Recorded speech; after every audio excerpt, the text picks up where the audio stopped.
शुरू कर दे बेटा।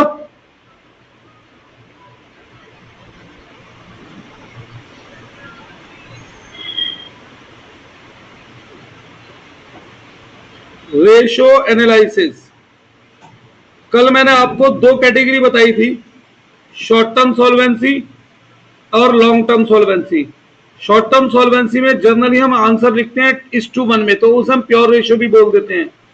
सॉल्वेंसी रेशियो में आंसर पॉइंट्स में भी लिखा जाता है, इसलिए उसे फ्रैक्शन रेशियो बोल देते हैं। फॉर्मूले याद करने का मैंने तरीका बता दिया था, फिर उसके अंदर मैंने ये भी बता दिया था करंट एसिड में क्या आएगा, लिक्विड एसिड में क्या आएगा, क्या इनका मेन डिफरेंस है। इसके अलावा मैंने आपको कल क्या बता दिया था, और कि भाई बैलेंस शीट में शेयर होल्डर फंड और तुम्हारा, यार देख दिमाग आज कैसे हो रहा है, कैपिटल एम्प्लॉयड, टोटल एसेट, ये सब क्या है, कैसे निकलते हैं। तो अब आज की तीसरी कैटेगरी है मेरी,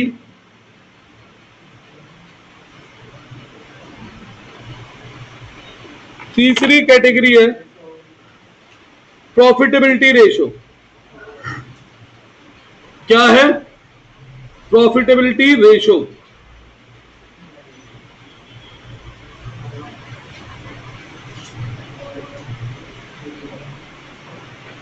प्रॉफिटेबिलिटी रेशियो। अब प्रॉफिटेबिलिटी रेशियो में को हम जनरली परसेंटेज रेशियो भी कह सकते हैं। क्यों? क्योंकि बेटा इसका आंसर हम किस में निकालते हैं? परसेंटेज में। वैसे इसे परफॉर्मेंस रेशियो भी कहा जाता है। क्या कहा जाता है? Performance ratio. ऐसे क्वेश्चन भी एग्जाम में पूछ लिए जाते हैं, ठीक है। अब इसमें क्या क्या आता है, इसमें क्या क्या आता है? सबसे पहला, थोड़ा डार्क करना पड़ेगा कलर। सबसे पहला ग्रॉस प्रॉफिट रेशियो। मैं अभी फॉर्मूला नहीं लिख रहा हूं, लिखूंगा। सेकंड, ऑपरेटिंग प्रॉफिट रेशियो,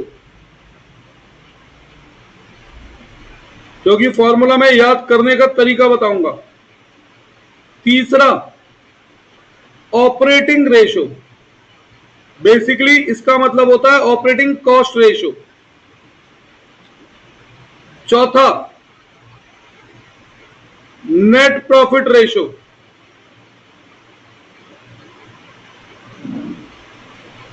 पांचवा, रिटर्न ऑन इक्विटी।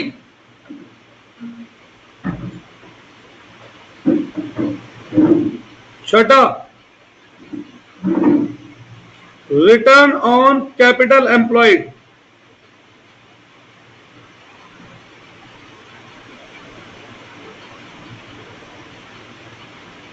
सातवां, इंटरेस्ट कवरेज रेशियो।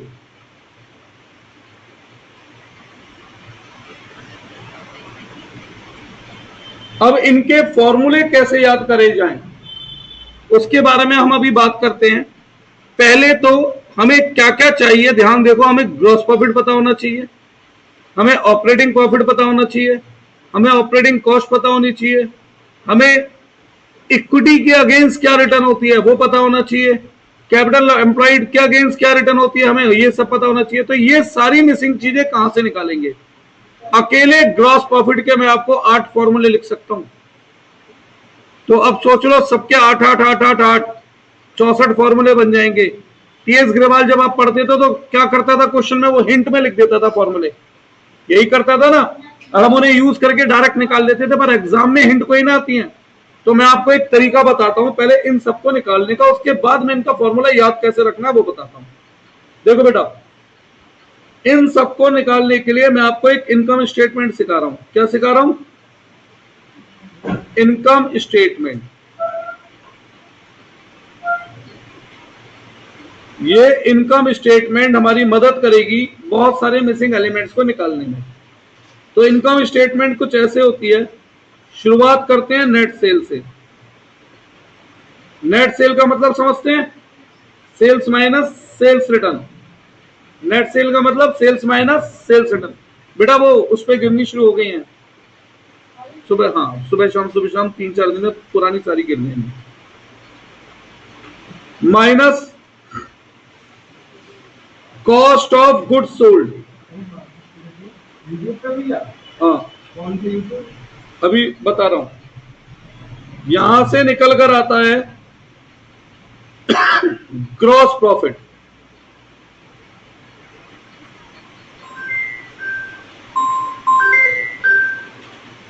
एक मिनट रुको।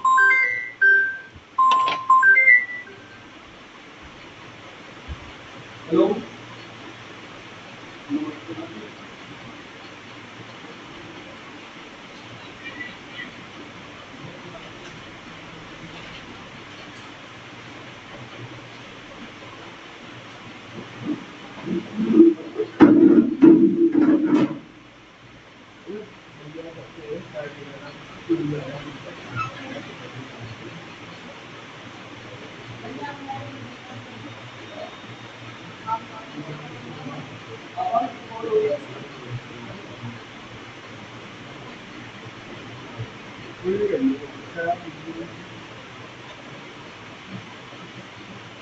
हाँ जी, ग्रॉस प्रॉफिट।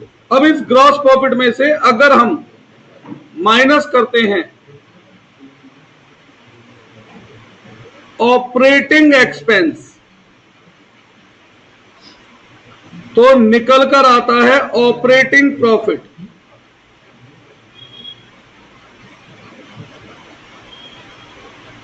इस ऑपरेटिंग प्रॉफिट में हम ऐड करते हैं अदर इनकम। बेटा फोन में लग रहा है, ये नहीं लिख ले। लेस करते हैं नॉन ऑपरेटिंग एक्सपेंस,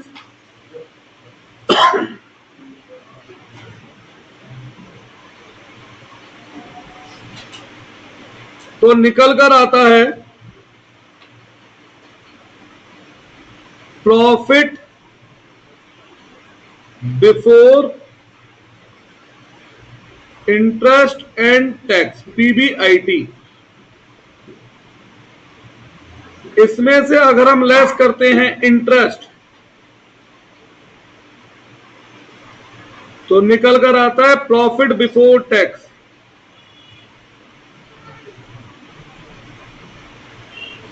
पीबीटी। और इसमें से अगर हम लेस करते हैं टैक्स, तो फाइनल प्रॉफिट निकल आता है जो शेयर होल्डरों को मिलता है, profit after tax, PAT.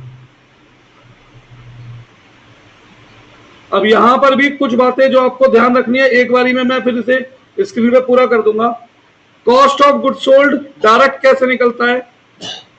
Opening stock plus net purchase plus direct expense minus closing stock.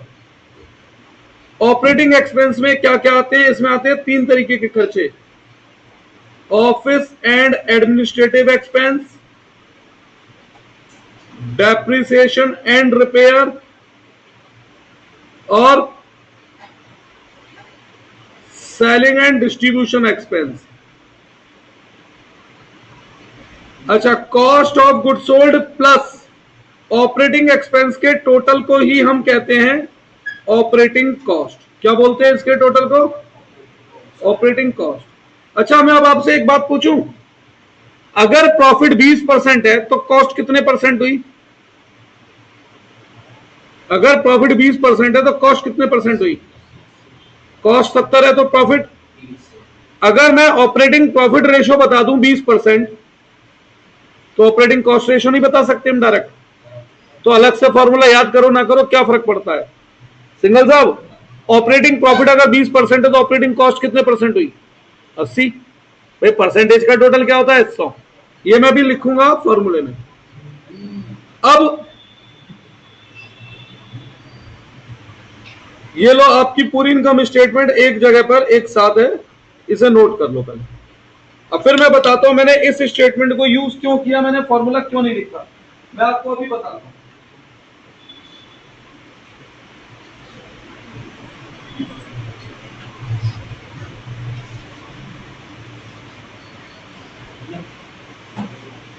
क्या तो क्या करना है? घर पे लिख लियो, फोटो तो ले लो कम से कम।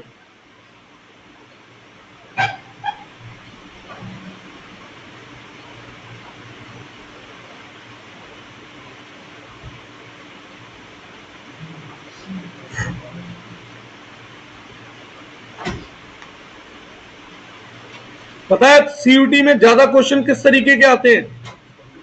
रेशो में क्वेश्चन आते हैं, इंपैक्ट पूछता है वो हमसे कि अगर पेमेंट टू हमने क्रेडिटर करी है तो बताओ करंट रेशियो पे क्या असर आएगा, इंप्रूव होगा, रिड्यूस होगा या कांस्टेंट। इस टाइप वाले क्वेश्चन सीयूटी में ज्यादा पूछे जाते हैं। या फिर मिसिंग फिगर्स, जैसे शेयर होल्डर फंड की वैल्यू पूछ ली गई, ऐसी चीजें क्वेश्चन हमसे ज्यादा पूछता है। बजाय इसके कि पूरा सॉल्व करके रेशियो निकालो, वो कम ही आते हैं ऐसे क्वेश्चन। तो ये जो मैं रिलेशंस बताता हूं ना बेटा, इन्हें ज्यादा ध्यान देना, क्योंकि यही काम आने हैं सीयूटी के अंदर। सिंगल साहब मैं बता दूंगा, बोलो। डेप्रिसिएशन एंड रिपेयर के नीचे selling and distribution cost.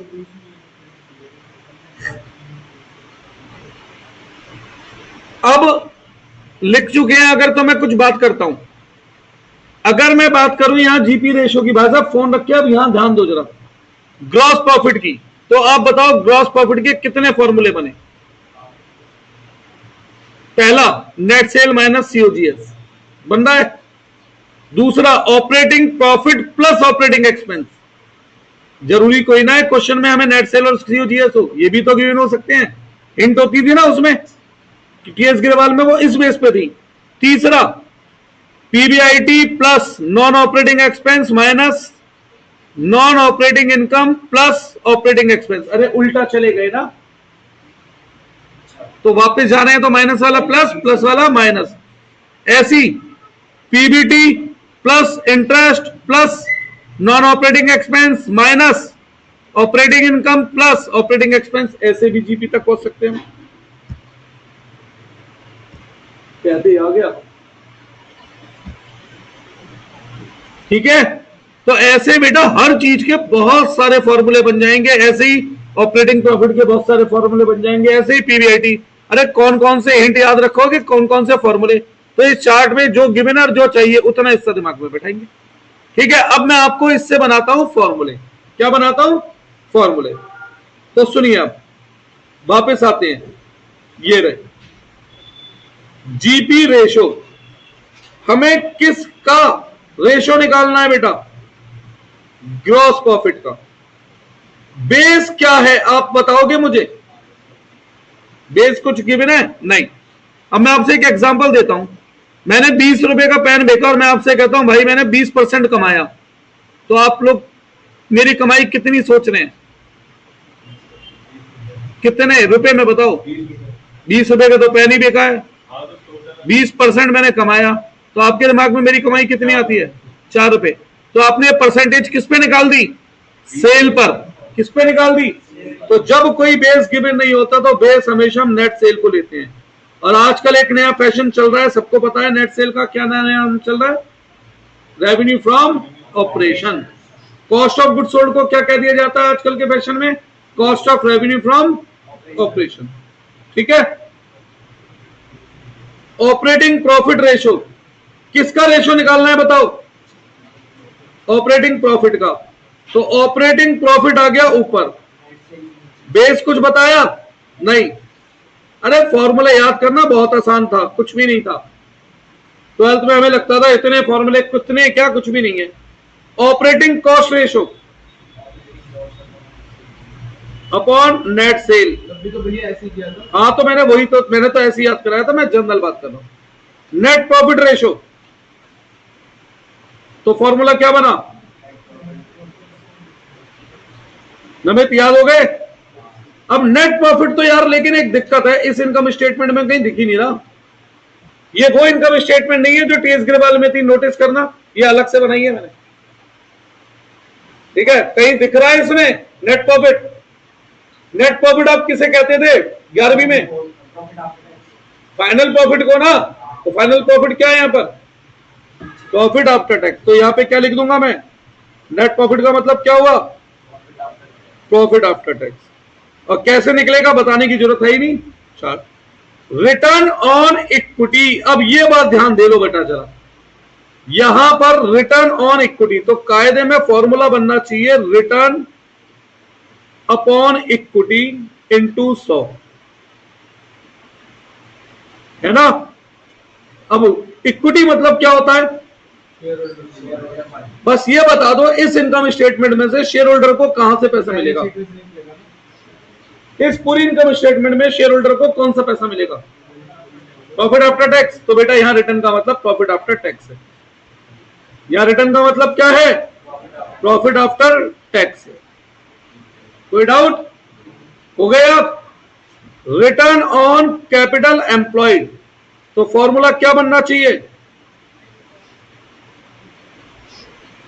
Return upon capital employed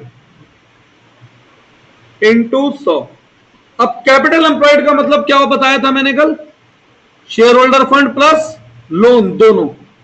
तो शेयर होल्डर प्लस लोन अगर मैं दोनों को जोड़ करके पैसा इन्वेस्टमेंट मान रहा हूं तो उसके अगेंस्ट मुझे रिटर्न में क्या मिल रहा है, पीबीआईटी, है ना, क्योंकि इसके बाद ही तो मुझे ब्याज दूंगा ना। तो यहां पर रिटर्न का मतलब क्या हो गया, पीबीआईटी। अब बात आती है इंटरेस्ट कवरेज रेशियो। देखो कुछ लोग इंटरेस्ट कवरेज रेशियो को लॉन्ग टर्म सॉल्वेंसी रेशियो में भी काउंट करते हैं, कर सकते हैं, कोई गलती भी नहीं है, क्योंकि हम इसके बेस पे यही तो जज कर रहे हैं कि भाई हम उधार चुकाने में सक्षम है नहीं है ना, तो उसमें भी कर सकते हैं। अब मैंने कल क्यों नहीं कवर कराया इसे फिर, क्योंकि मैं फॉर्मूला यहां से बनाऊंगा। देखो अब मुझे एक बात बताओ, इंटरेस्ट आप किसमें से दे रहे हो, यार स्टॉक पे होना शुरू किया होता, इंटरेस्ट आप किसमें से दे रहे हो बेटा, पीबीआईटी से। अगर पीबीआईटी है 1 लाख, इंटरेस्ट है 20,000, तो इंटरेस्ट कितने टाइम्स दे सकते हैं आप, 5 टाइम। तो इंटरेस्ट के लिए कवर क्या है, कवर पीबीआईटी, तो बना दो यार फॉर्मूला, पीबीआईटी अपॉन इंटरेस्ट हो गया। क्या है इनमें, कुछ भी नहीं है, क्या फॉर्मूला बना। अब क्योंकि पीबीआईटी अपॉन, अच्छा इसमें मैं इंटू 100 क्यों नहीं कर रहा हूं, जब भी आपको कभी एडवर्टाइजमेंट दिखे और उस एडवर्टाइजमेंट में लिखा हो 500% प्योर ढाबा, 800% प्योर, 1000% प्योर, सब फ्रॉडिया है। रीजन बेटा, परसेंटेज कभी 100 से ऊपर होती ही नहीं है। अगर परसेंटेज 100 से पार निकल जाए तो उसे हम टाइम्स में लिखते हैं। किसमें लिखते हैं उसे हम, टाइम्स में। क्या कभी सेल से ज्यादा ग्रॉस प्रॉफिट हो सकता है, सेल 10 की करूंगा तो प्रॉफिट 11 कैसे हो जाएगा, तो इसीलिए वो परसेंटेज में पॉसिबल था। लेकिन इंटरेस्ट और पीबीआईटी, क्या पीबीआईटी इंटरेस्ट से कम होता है, ज्यादा ही होता है हमेशा। तो अगर मैं इंटू 100 करूंगा तो परसेंटेज 100 से ज्यादा आएगी, इसीलिए इसे इंटू 100 नहीं करते। इसके आंसर को हम किसमें लिखते हैं बेटा, टाइम्स। किसमें, टाइम्स। फॉर्मूले याद हो गए, श्योर। अब अच्छी लास्ट कैटेगरी, उसके फॉर्मूले में यहां नहीं लिखूंगा, बट मैं यहां पर वैसे नाम लिख दे रहा हूं उसके, जिससे कि आपका टेबल तैयार हो जाए पूरा। एक्टिविटी रेशो,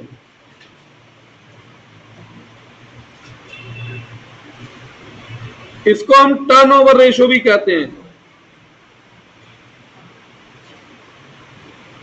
और इसे हम टाइम रेशो भी लिख देते हैं। क्यों, जर्नली इसका आंसर हम टाइम में देते हैं, इसलिए इसे टाइम रेशो बोल दिया जाता है। इसमें हमें कवर करनी है 4 चीजें। पहली, डेटा टर्नओवर रेशो,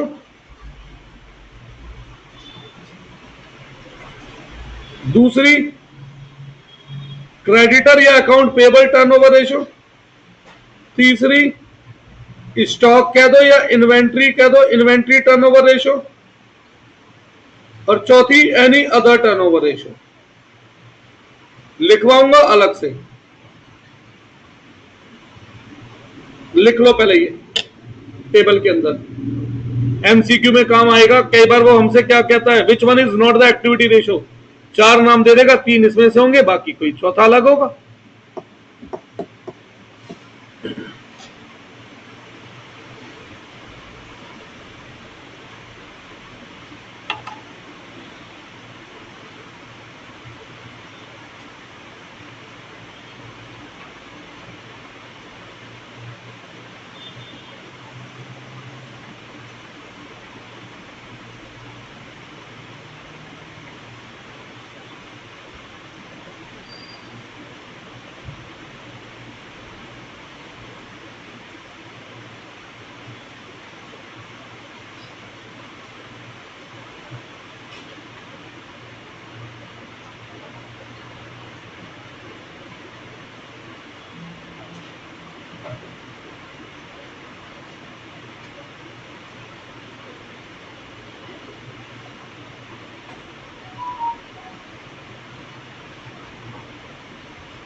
करें।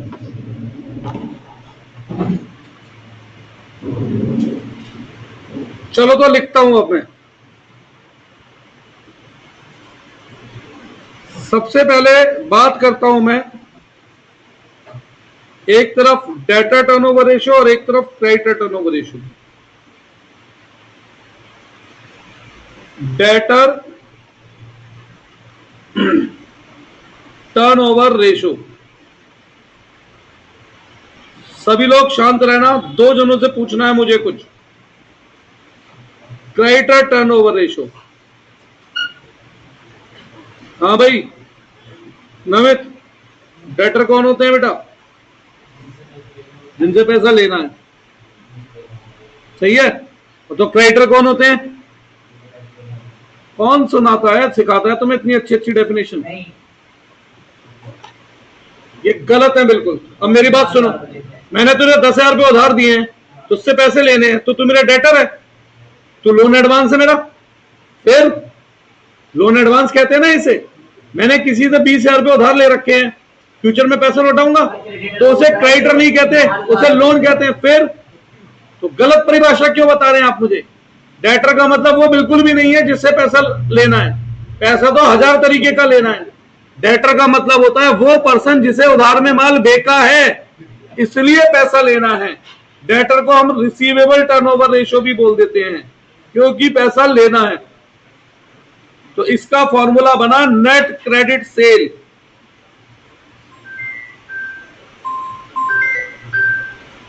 ऐसे आज घर वाले परेशान हो गए भाई। हेलो, हाँ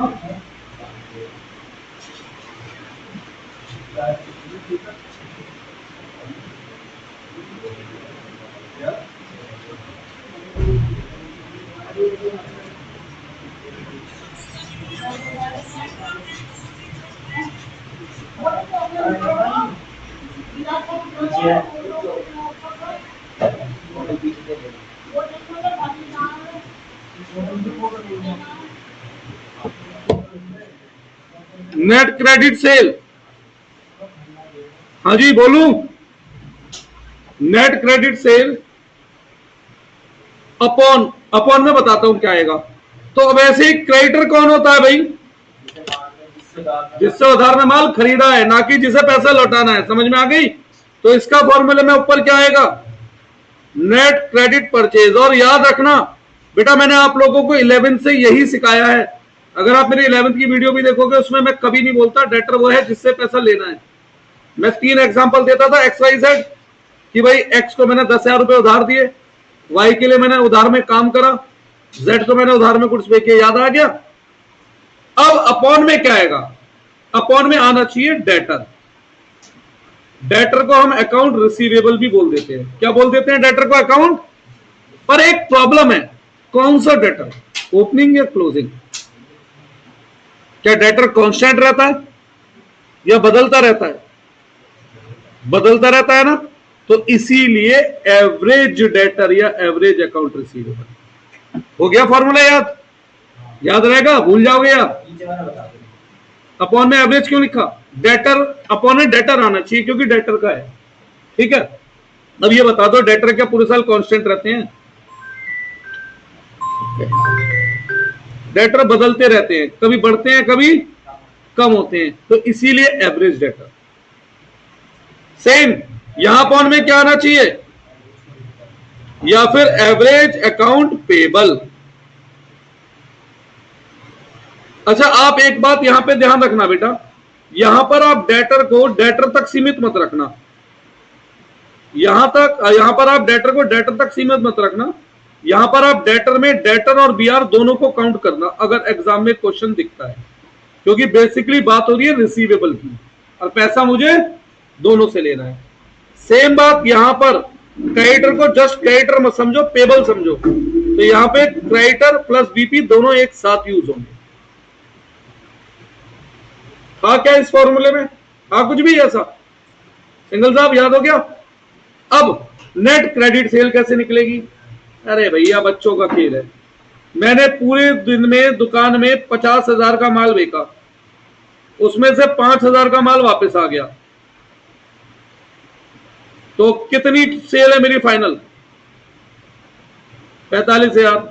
क्या जरूरी है सारा माल मैंने कैश में बेचा है? जरूरी है सारा उधार में बेचा है?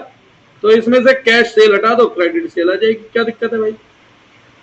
ये तो लॉजिक है, फॉर्मूला तो लिख दिया है मैंने, इसमें फॉर्मूले की जरूरत थी कुछ? भाई तूने पूरे दिन में 50,000 का माल बेचा है, 5,000 का माल वापिस आ गया, तो तेरी फाइनल सेल क्या है? 45।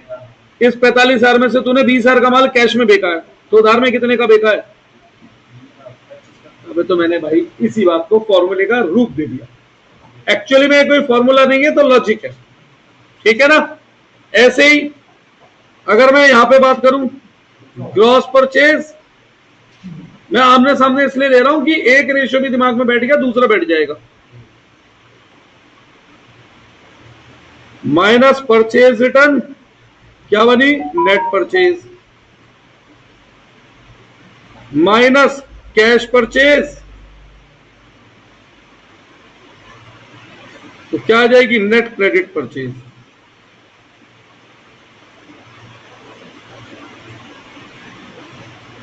कुछ भी किसी को अगर मुझसे पूछना है तो पूछ सकते हैं।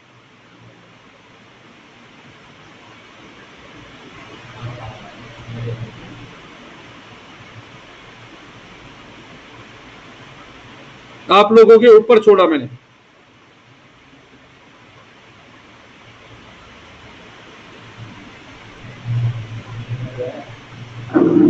मैं कहता रहा हूं सेम सही तो है, इसलिए तो मैंने आमने सामने रखा भाई, कि आपको दो डिफरेंट थिंकिंग ही माइंड में डेवलप ना करनी पड़े।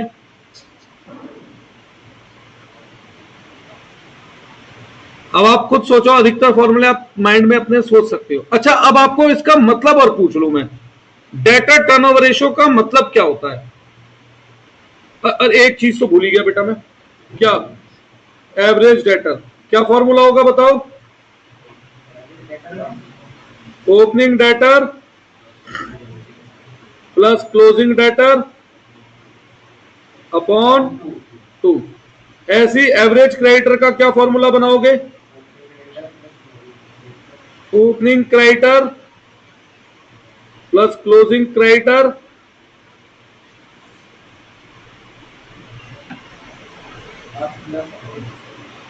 कोई इश्यू इसमें? हाँ, अब मैं आपसे पूछ रहा था मतलब बताओ मुझे, क्या आप समझते हैं डेटा टर्नओवर रेशियो से? आप क्या मतलब समझ रहे हैं?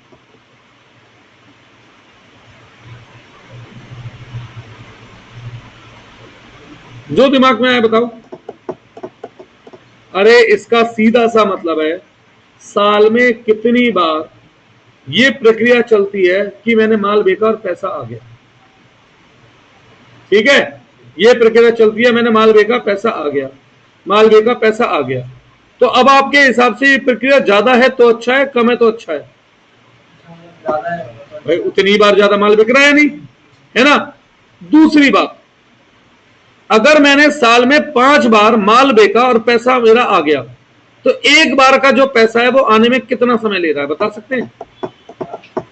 साल में 5 बार ऐसा हुआ, मैंने माल बेचा और पैसा वापस, फिर माल बेचा पैसा वापस, ये प्रक्रिया प्रोसेस 5 बार चला, तो एक बार का प्रोसेस कितने दिन में पूरा हुआ?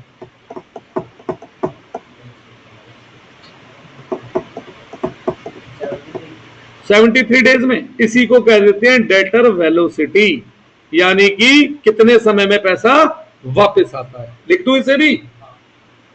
इसी को कह देते हैं डेटर वेलोसिटी या एवरेज कलेक्शन पीरियड, मतलब कितने समय में पैसा हमारे पास वापस आया। तो क्या तरीका था इसका? अगर डेज में निकालना है तो 360 दिन या 65 दिन, जो आपको सूटेबल लगे, जिससे कट जाए कोई चीज आराम से। ठीक है, मंथ में निकालना है तो 12 महीने, हफ्तों में निकालना है तो 52 हफ्ते, और इसे डिवाइड कर दिया था हमने किससे? डेटा टर्नओवर रेशियो से। सेम इसी तरीके से क्रेडिटर वेलोसिटी हो गई, इसे हम एवरेज पेमेंट पीरियड भी कह देते हैं। क्या बोल देते हैं? Average payment period. ठीक है, तो 360 दिन या 12 दिन या 52 हफ्ते अपॉन CTR। और ये 360 दिन लेने या 65, ये आपके ऊपर है।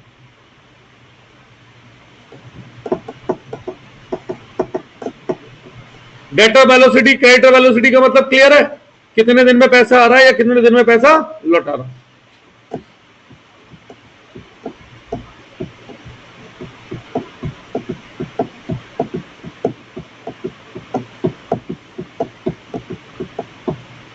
इसके बाद कराऊंगा कैश फ्लो,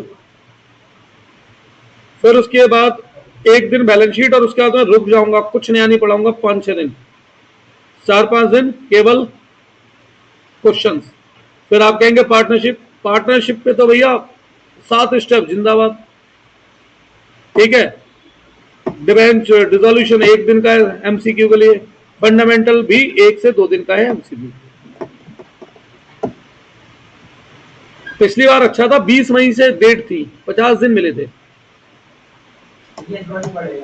मुझे भी लग रहा है बेटा 40 दिन तो बहुत ही कम समय है। कुछ बच्चों के तो जो एडिशनल पेपर थे वो 40 दिन भी नहीं मिले उन्हें, देखा जाए अप्रैल में भी हुए पेपर। फिर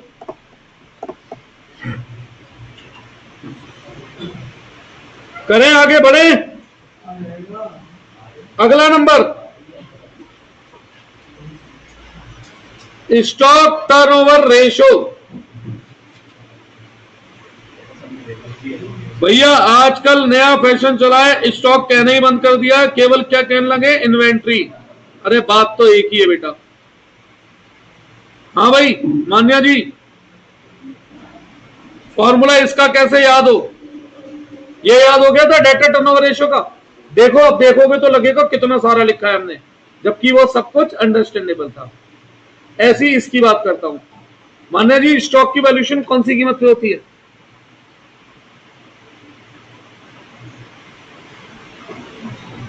हाँ जी साहब, दक्ष जी, स्टॉक की वैल्यूएशन कौन सी कीमत पे होती है? भाई साहब, राघव जी, 100% आएगा ये क्वेश्चन। ये कह के मैं 11वीं में एक MCQ लिखवाता था और हमेशा आता था पेपर में। Prudence concept. क्या कौन बोल रहा है? मैं अभी तेरे से पूछ ही नहीं रहा। नमित, मार्केट प्राइस पर मैं तो पूछ रहा हूं किस पे होती है, तू बता। क्लोजिंग वैल्यू किसे कहोगे? बेटा स्टॉक की वैल्यूएशन होती है कॉस्ट प्राइस और market price, which ever is lower, ठीक है। और जर्नल केसेस में 99.999999% केसेस में कौन सी वैल्यू लोअर होती है, कॉस्ट प्राइस या मार्केट प्राइस? Cost price. तो बेटा इसीलिए इसका फॉर्मूला है कॉस्ट ऑफ गुड्स सोल्ड। कुछ लोग इसे बस क्या बोल देंगे नए फैशन में, cost of revenue from operation, और अपॉन में same.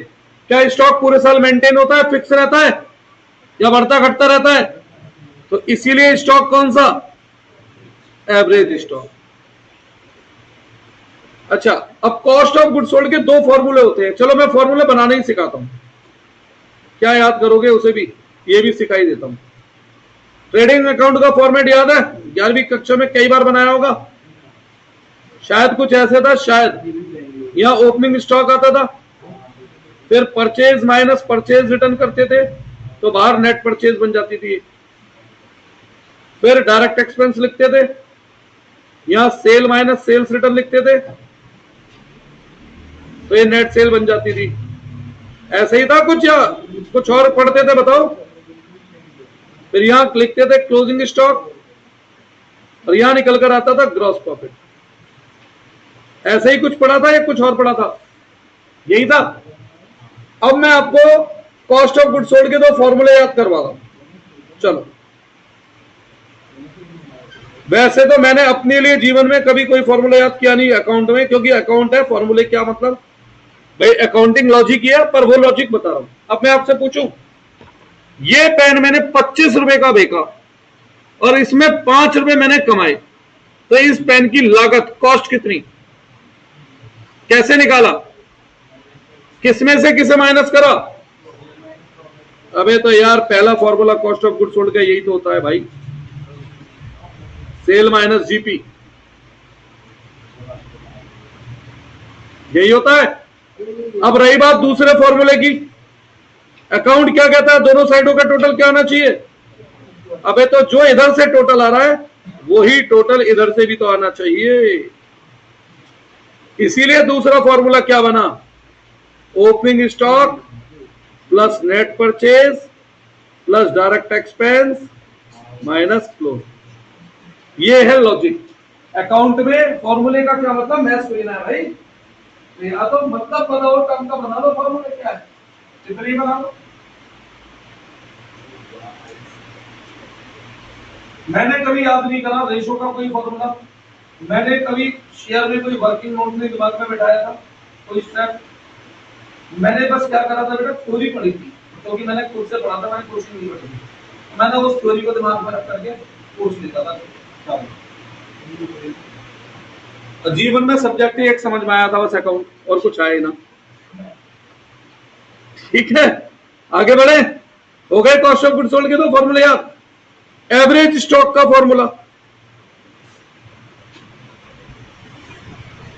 Opening stock plus closing stock upon 2।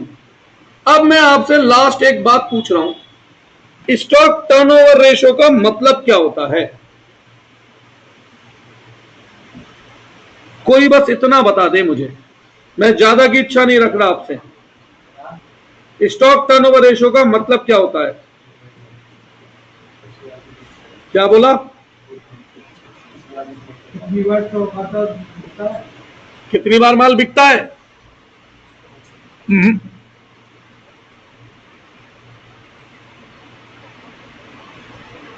बेटा इसका मतलब होता है माल खरीदा और फिर बेच दिया, यानी कि माल खरीदा, गोडाउन में पड़ा रहा और कुछ समय में बिका, फिर माल खरीदूंगा, फिर थोड़ा समय लगेगा, फिर बिकेगा। इस प्रक्रिया को कितनी बार साल में करा गया, इसे कहा गया स्टॉक टर्नओवर रेशियो, यानी स्टॉक कुल कितनी बार रोटेट हो गया। तो अगर साल में 10 बार स्टॉक रोटेट हो गया तो इसका मतलब एक बार का माल बिकने में कितने दिन का समय लेता है? 36 डेज या 36.5 डेज, है ना? तो या फिर हम ऐसे कह सकते हैं एक बार का माल गोडाउन में कितने समय के लिए पड़ा रहता है? 36 दिन। उसी को हम लोग कह देते हैं स्टॉक वेलोसिटी।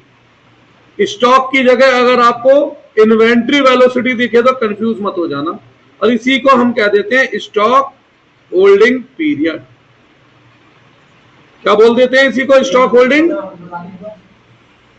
साल में कितनी बार ये प्रोसेस हुआ कि मैंने माल खरीदा और फिर वो बिका? तो माल खरीदते ही तो नहीं बिकता, खरीद के बिकने में कुछ समय लगता है। तो एक रोटेशन को, इस रोटेशन को हमने साल में कितनी बार करा, इसे कहा गया है स्टॉक होल्डिंग पीरियड। सही है। अब ये प्रोसेस साल में 10 बार हुआ है, तो यानी ऑन एन एवरेज एक बार का माल 36 दिन तक गोडाउन में रहता है निकलने से, है ना? तो इसका फॉर्मूला सेम वही 365 दिन या 60 दिन, या आपके ऊपर छोड़ा मैंने, या 12 मंथ या 52 हफ्ते, हफ्तों में निकालना है, तो अपॉन स्टॉक टर्नओवर रेशियो या इन्वेंट्री टर्नओवर रेशियो, जो भी आप नाम दे रहे हैं। बचा लास्ट फॉर्मूला। फॉर्मूले मैंने आपको रिटेन करा दिए, थ्योरी के नाम पे मैं आपको बता चुका हूं, वही पूछता है वो, प्योर रेशियो क्या है, परसेंटेज रेशियो क्या है, ये नाम पूछेगा। और ज्यादा से ज्यादा किस तरीके का क्वेश्चन आएगा, ये बताओ रेशियो पे क्या असर आया? Improve, reduce. एक बड़ा सीधा नियम पता है मुझे, तो अगर डिनोमिनेटर बढ़ता है तो रेशियो रिड्यूस होगा, न्यूमरेटर बढ़ता है तो रेशियो इंक्रीज होगा। न्यूमरेटर प्लस डिनोमिनेटर दोनों एक साथ बढ़ते हैं, बिल्कुल कुछ नहीं होगा, ऐसा गलत है कहना। डिपेंड करता है कि न्यूमरेटर बढ़ा है डिनोमिनेटर। तो चलो जब मैं क्वेश्चन कराऊंगा तो मैं बताऊंगा सोचने का तरीका क्या है, ठीक है? डायरेक्ट मत सोचना, एक छोटा सा रफ में वर्किंग, छोटी सी वर्किंग 10 सेकंड की करना, आंसर सही आएगा। Last, fourth, any other turnover ratio.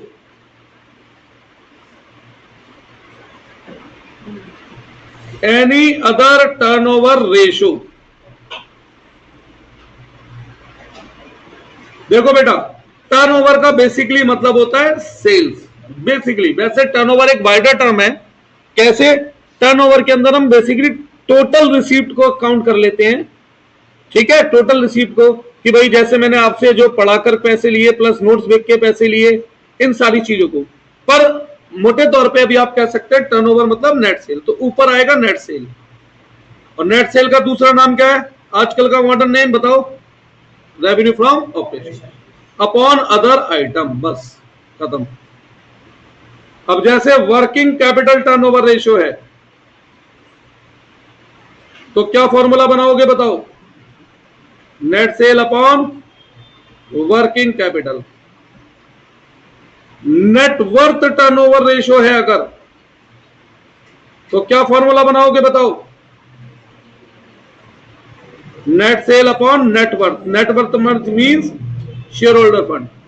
Fix asset turnover ratio है, तो क्या फॉर्मूला बनाओगे?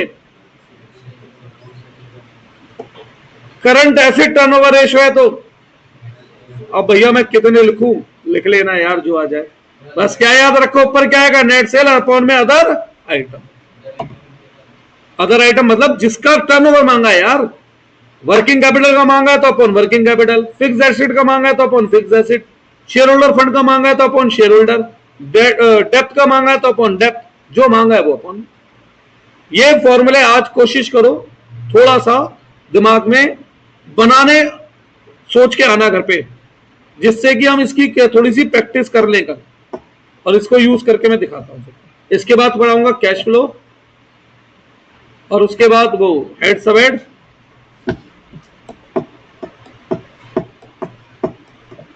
पार्टनरशिप की मुझे टेंशन नहीं है।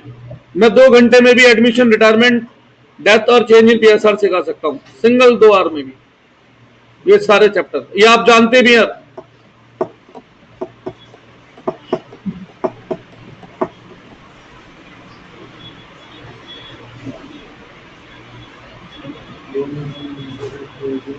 तो इसे रिटेन करके आए जरूर, अगर चाहते हैं मैं आपकी कुछ हेल्प करूं तो।